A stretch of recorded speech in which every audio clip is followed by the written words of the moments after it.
Hello everyone, welcome to my channel mathematics by master ji. आज के इस वीडियो में मैं आपको ये बताऊंगा कि ट्रिक्स जो हम लोग सीखते हैं या हमें सिखाया जाता है वो कहाँ पर हमें अप्लाई करना चाहिए और कहाँ पर अप्लाई करने से बचना चाहिए। इसमें से एक ट्रिक तो ऐसा है जिसे तो एक मेथड का नाम भी दे दिया गया है। बहुत सारे टेक्स्ट बुक में, मैं मैथ्स का टेक्स्ट बुक का बात कर रहा हूँ, उसमें आप देखेंगे कि क्रॉस मल्टीप्लिकेशन मेथड, जो कि किसी भी दो फ्रैक्शन को कंपेयर करने का मेथड है, इसे बड़ा ही बढ़ा चढ़ा करके दिखाया गया है कि आप क्रॉस मल्टीप्लिकेशन मेथड का अप्लाई करके दो फ्रैक्शन को कंपेयर कर सकते हैं बहुत ही आसानी से। लेकिन मैं आपको यहाँ पर ये क्लियर कर देना चाहता हूँ कि ये जो है वो कोई मेथड नहीं है, ये एक ट्रिक्स है जिसे कॉम्पिटिटिव एग्जाम में अप्लाई किया जा सकता है, क्योंकि वहाँ पर ना तो वर्किंग दिखाना होता है और ना ही वर्किंग के लिए कोई नंबर दिया जाता है। आपके आपके एग्जाम का पैटर्न भी अगर एमसीक्यू है तो आप आराम से इस मेथड को अप्लाई कर सकते हैं। लेकिन अगर आपका एग्जाम डिस्क्रिप्टिव है जहां पर आपको वर्किंग दिखाना पड़ेगा, तो आपको एग्जाम में, मैं स्कूल के एग्जाम की बात कर रहा हूं या कोई भी इस तरह का एग्जाम जहां पर वर्किंग आपको दिखाना है, तो क्रॉस मल्टीप्लिकेशन मेथड से बचना चाहिए, क्योंकि ये कहीं से भी जस्टिफाई नहीं होता है। आखिरकार इस मेथड में क्या बताया गया है, चलिए हम देखते हैं। इस मेथड में ये कहा गया है कि आपके पास दो नंबर है और मान करके चलिए मैंने जो ये लिखा है वो 2/3 और 7/8 है।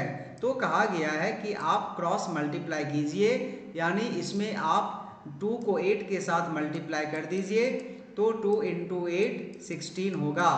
फिर आप ऐसा कीजिए कि 7 को 3 से मल्टीप्लाई कर दीजिए, और ऐसा करने से जो नंबर बड़ा होगा उसी वही फ्रैक्शन जो है वो ग्रेटर होगा। 7 3 21। तो इसमें जैसे कि 21 बिगर है 16 से, तो 7/8 जो है, 7/8 इज ग्रेटर देन 2/3, तो 21 is more than 16, greater than 16, so therefore 7/8, 7/8 is greater then 2/3।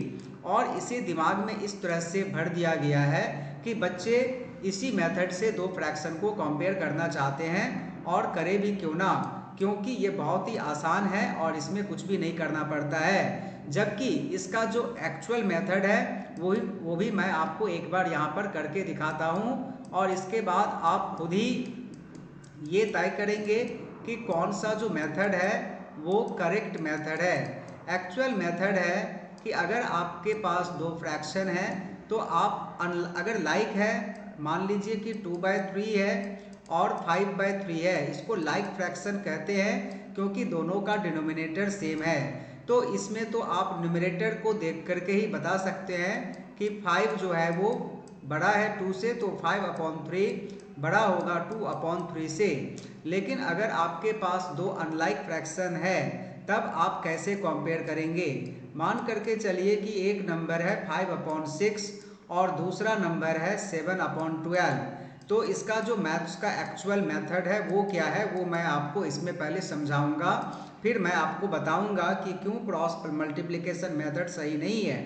जो इसका एक्चुअल मेथड है उसमें हम लोग डिनोमिनेटर्स का एलसीएम निकालते हैं, जो कि होगा इस केस में 12, 6 और 12 का एलसीएम होता है 12। इसके बाद हम लोगों को दोनों डिनोमिनेटर को 12 में कन्वर्ट करना पड़ेगा।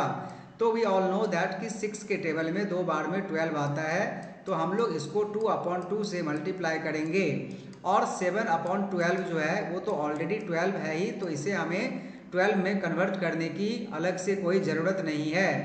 तो ये हो गया नंबर हम लोगों का 5 2 10/12 एंड 7/12।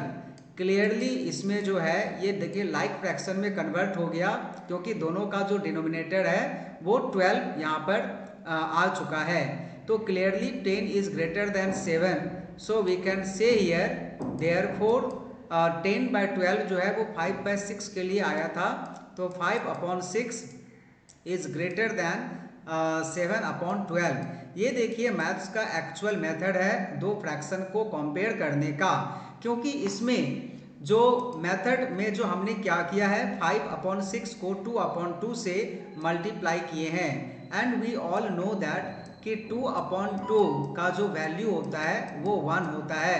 और हम ये भी जानते हैं कि किसी भी नंबर को अगर हम लोग 1 से मल्टीप्लाई करें तो वही नंबर रह जाता है, यानी कि नंबर के न्यूमेरिकल वैल्यू में कोई भी बदलाव नहीं आता, कुछ भी चेंजेस नहीं आती है। And we can multiply a number by 1, there be no any change. तो ये जस्टिफाई होता है कि हम लोग इस तरह का मेथड को अप्लाई कर सकते हैं। लेकिन अब आप क्रॉस मल्टीप्लिकेशन मेथड में देखिए कि आखिरकार हम लोगों ने क्या किया। 2 को 8 से मल्टीप्लाई किया, पर क्यों? My question is why we have multiplied 2 by 8? Do you have any logic? If you have any logic, please you write in a comment. 7 को 3 से मल्टीप्लाई हम लोग क्यों करेंगे, मैथमेटिकली क्यों करेंगे? If you have any logic you right. आपने कोई भी सवाल बनाया, सिंपल इंटरेस्ट का बनाया हो, परसेंटेज का निकाला हो, हर चीज़ का एक लॉजिक है। परसेंटेज हम लोग निकालते हैं 2/3 का परसेंटेज में कन्वर्ट करने के लिए हम लोग इसको 100 से मल्टीप्लाई करते हैं, लेकिन साथ में परसेंटेज का सिंबल देना नहीं भूलते हैं। अगर आप ऐसा नहीं कर रहे हैं तो गलत कर रहे हैं। परसेंटेज का सिंबल आपको देना ही पड़ेगा। And we all know that कि परसेंटेज स्टैंड फॉर 1/100। तो अगर आप देखिए 2/3 को 100 से मल्टीप्लाई कर रहे हैं और साथ में ये परसेंटेज भी दे रहे हैं, तो इसका मतलब आप 2/3 को 1 से ही मल्टीप्लाई कर रहे हैं। इसीलिए इसमें ये लॉजिक है और ये जस्टिफाई भी हो रहा है। 100% का मतलब होता है 100 इंटू 1/100, वो देखिए 1 ही आ जाएगा। तो वी कैन डू दैट। तो हम लोग मैथ्स में जो भी सवाल बनाते हैं इलॉजिकल नहीं बनाते हैं और ऐसा कुछ भी काम नहीं करते हैं जो जस्टिफाई नहीं हो सके। तो ये मेथड जो है, जो कॉम्पिटिटिव एग्जाम में बैठेंगे, जिनको सिर्फ आंसर से मतलब है और आंसर्स एमसीक्यू के फॉर्म में है, तो obviously you can go for it. लेकिन जो बच्चे स्कूल में पढ़ रहे हैं, मैं उन्हें यही सलाह दूंगा कि यहाँ पर एक बहुत बड़ा मिस्टेक है और बहुत सारे बुक्स में, टेक्स्ट बुक में बड़े बड़े राइटर मैथमेटिक्स का जो बुक लिखे हैं उनका नाम मैं यहाँ पर नहीं लेना चाहता हूँ, लेकिन उन्होंने क्रॉस मल्टीप्लिकेशन मेथड को बहुत ही चढ़ा बढ़ा करके दिया है। और क्रॉस मल्टीप्लिकेशन मेथड जो है दो फ्रैक्शन को कंपेयर करने का बहुत ही पॉपुलर मेथड बन चुका है। और यहाँ पर जो ट्रिक्स बताते हैं मैथ्स का, वो भी इस मेथड को बहुत ही पसंद करते हैं। तो फिर से मैं एक बार क्लियर कर देना चाहता हूँ ट्रिक्स के लिए, तो ये मेथड 100% करेक्ट है। एमसीक्यू के फॉर्म में आंसर है और आपको सिर्फ एक आंसर चूज करना है जिसमें आपका वर्किंग से कोई लेना देना नहीं है। बट स्कूल के बच्चे अगर इस तरह के ट्रिक को यूज करके वो आंसर निकालते हैं तो फिर उन्हें वर्किंग के लिए मार्क्स मिल भी सकता है और नहीं भी मिल सकता है। This totally depends on the policy of the school and the teacher, okay, the maths teacher who is going to evaluate your answer sheet. अब चलिए, हम लोग को ये भी जानना जरूरी है कि अगर क्रॉस मल्टीप्लिकेशन मेथड अगर सही नहीं है, ये मैथमेटिकली अगर जस्टिफाई नहीं होता है, तो आखिरकार इसमें से आंसर निकल क्यों जाता है भाई? आंसर भी गलत होना चाहिए, आंसर निकलेगा ही क्यों?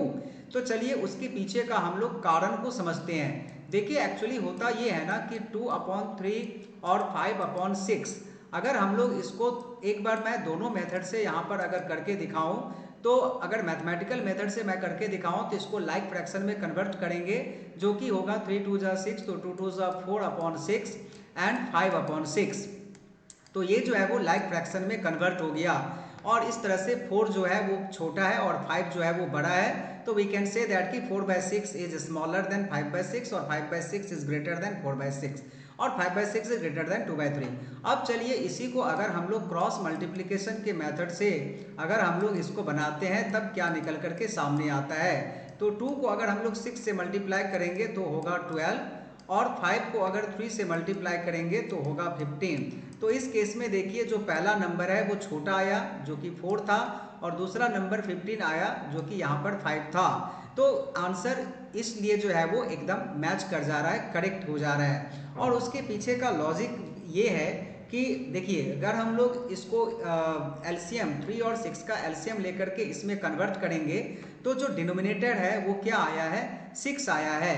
तो इस केस में भी देखिए कि यहाँ पर न्यूमरेटर यानी कि 2 × 6 का प्रोडक्ट क्या हो रहा है, 12 हो रहा है। अब चलिए अगर मुझे इसको इस तरह के फ्रैक्शन में कन्वर्ट करना है जिसका न्यूमरेटर 12 हो, तो हमें क्या करना होगा, 2/3 को 6/6 से मल्टीप्लाई करना होगा, क्योंकि ये होता है आपका 12 डिवाइडेड बाय 18 होता है। देखिए न्यूमरेटर जो है वो 12 आ गया और ये 5 आया है, तो इस नंबर का न्यूमरेटर 5 है, 5 नहीं, इट वॉज 15। इस नंबर का न्यूमरेटर 15 लाने के लिए हमें क्या करना होगा, 5/6 को 3/3 से मल्टीप्लाई करना होगा, जो कि होता है 15/18।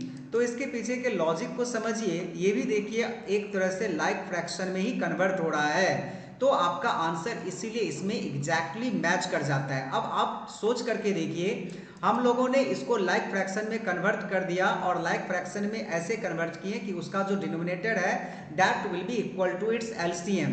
तो एलसीएम है इस दोनों का 6। लेकिन आप मुझे बताइए, अगर मैं इसको 8/12 लिख दूं और इसको अगर 5 2 10/12 लिख दूं, तो क्या आंसर में कोई बदलाव आएगा, कोई चेंजेस आएगा? नहीं आएगा साहब, नहीं आएगा। अगर मैं इसको 4 3 12/18 लिख दूं और 5 3 15/18 लिख दूं, तो क्या आंसर में कोई चेंज आएगा? नहीं आएगा। अभी भी 12 जो है वो 15 से छोटा ही होगा, 15 जो है वो 12 से बड़ा ही होगा।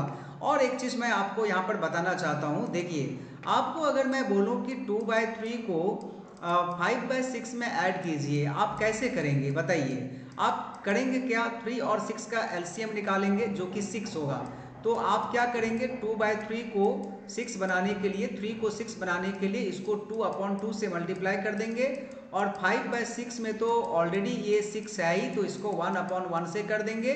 तो इसका आंसर हो गया 2 2 4/6 प्लस 5/6 इज इक्वल्स टू 9/6। लेकिन आप मुझे एक चीज़ बताइए, मैंने ऐसे किया और एक बच्चा जो है वो इसको सीधे ऐसे कर देता है, उसको ऐसे ही सिखाया गया है कि तुम इसको मल्टीप्लाई कर दो, इसको मल्टीप्लाई कर दो, आंसर आ जाएगा तुम्हारा। तो अब देखिए क्या होता है यहाँ पर, और इस दोनों को मल्टीप्लाई करके डिनोमिनेटर में लिख दो। ये भी देखिए एक बार, 6 2 कितना होगा 12, 5 3 कितना होगा 15, और इस दोनों का प्रोडक्ट क्या होगा 6 3 18। अब देखिए आपको आंसर इसमें गलत नहीं आएगा, इसमें क्या आएगा 27/18 आएगा। अब देखिए 27/18 और 9/6 में कोई अंतर नहीं है। 9 से इसको काट दीजिए, 9 3 27 एंड 9 2 18, तो ये 3/2 आ गया। और अगर आप इसे भी सिंपलेस्ट फॉर्म में लाएं तो ये भी होगा 3 3 9 एंड 3 2 6। देखिए 3/2 इस केस में भी आया और 3/2 इस केस में भी आया, बट ये जो है वो आपका एक्चुअल, ये जो हम लोग प्रोसेस से किए हैं, मेथड से किए हैं, वर्किंग से किए हैं, और इसमें एलसीएम जो है वो हम लोग देखिए किसी भी नंबर का एलसीएम क्या होता है, लिस्ट कॉमन मल्टीपल। लेकिन इसका मतलब ये थोड़ी ना है कि उसका जो नेक्स्ट मल्टीपल है उसको लेकर के अगर हम लोग कोई कैलकुलेशन करेंगे तो आंसर गलत हो जाएगा। It is not like that. अगर मान लीजिए कि एलसीएम जो है वो 2 और 3 का 6 आता है, तो आपको अगर नंबर्स को ऐड करना है या सब्ट्रैक्ट करना है, आप अगर 12 लेकर के कैलकुलेशन करेंगे तब भी आंसर आपका सही आएगा, 18 लेकर के कैलकुलेट करेंगे तब भी आंसर आपका सही आएगा, 24 लेकर के कैलकुलेट करेंगे तब भी आंसर आपका सही आएगा। और यही वो वजह है जो क्रॉस प्रोडक्ट मेथड को कहीं ना कहीं जस्टिफाई कर देता है, कहीं ना कहीं उससे आंसर जो है वो सही निकल जाता है, क्योंकि इसमें जो है वो आपका वही इसी कॉन्सेप्ट का ही यूज हो रहा है कि इसके एलसीएम को उसका प्रोडक्ट ले लिया जाता है, 8 3 24 ले लिया जाता है, और फिर न्यूमरेटर को 8 से मल्टीप्लाई कर दिया जाता है, 7 को 3 से कर दिया जाता है, और चूंकि जो उसका डिनोमिनेटर 24 यहाँ पर प्रोडक्ट है उसको यहाँ पर मेंशन नहीं किया जाता है। एक्चुअली ये होगा 16/24 और ये होगा 21/24 जो नहीं लिखा जाता है, और जो कि हम लोग क्या करते हैं, अगर हम लोग इसको इस मेथड से भी बनाए तो हम लोग डिनोमिनेटर को तो हम लोग अवॉइड ही कर देते हैं ना। हम लोग किसको चेक करते हैं, हम लोग न्यूमरेटर के बेसिस पर ही फ्रैक्शन को कंपेयर करते हैं। जैसे कि इस केस में क्या हो गया था, इस ये 10/12 आया था और 7/12 आया था, तो इस केस में भी तो 12 को लेकर के तो हम लोगों ने कोई काम किया नहीं था, जस्ट 12 लिखा था, इसीलिए 10 और 7 के बेसिस पर ही फ्रैक्शन को कंपेयर किए थे। और यही वो वजह है जिससे हमारा क्रॉस प्रोडक्ट से आंसर सही आ जाता है। लेकिन क्या हम लोग 16/24 को सिर्फ 16 लिख सकते हैं? Is it justified? क्या हम लोग 21/4 को सिर्फ 21 लिख सकते हैं? Is it justified? The answer is a big no, हम लोग ऐसा नहीं कर सकते हैं। तो फाइनली हम लोग इसी नतीजे पर पहुंचते हैं कि cross multiplication method is not suitable for the school children, जहां पर वर्किंग को देख करके नंबर आपको मिलेगा। So please avoid this method in your school and later on if you are going for the competitive exam and all. और school में भी अगर आपका एमसीक्यू के फॉर्मेट में आंसर एमसीक्यू के फॉर्म में क्वेश्चन है तो you can go for this method. There is the answer will come 100% correct, 110% the answer you will get correct by this method, but the logic and the working is wrong in this cross multiplication method. That's all. Thank you.